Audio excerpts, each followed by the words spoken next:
আকীদা আপনাদেরকে বললাম, এদের সব কুফরি আকীদা এদের মধ্যে পড়ে। আল্লাহ মিথ্যা বলতে পারে, আহলে হাদিসের আকীদা। নবী মরে মাটির সঙ্গে মিশে গেছে, আহলে হাদিসের আকীদা। নবী হচ্ছে বড় ভাই, আহলে হাদিসের আকীদা। নবী চামার চাইতে বেশি নোংরা, নাউজুবিল্লাহ। নবী ওলি রাসূলের শিরক, নাউজুবিল্লাহ। তারপরে বলছে নামাজের মধ্যে গরু সরণের নামাজ হবে, নবীর সরণের শিরক হবে, নাউজুবিল্লাহ। এতগুলি বিদআতের আকীদা থাকার পর আমাদেরকে বলছে বিদআতি। কেন বিদআতি ভাই?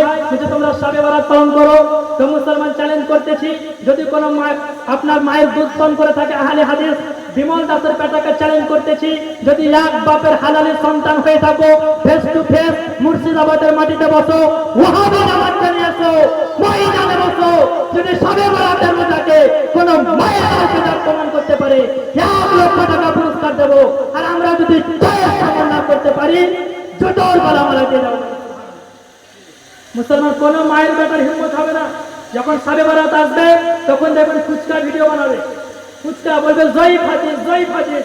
এ মুসলমান, জয়ীফ হাদিস তো বসো না সামনে সামনে, হিম্মত কেন হয় না? এ মুসলমান বসো, তোমাদের 10 জন থাকবে, সুন্নিদের 10 জন থাকবে, তোমাদের সমস্ত যেগুলোকে ইমাম মনে করো, প্যান্টে পেশাব করে যদি না ছাড়তে পারি, খোদার ইজ্জতের কসম খেয়ে বলি, জিন্দেগিতে স্টেজে বকবক বলবো।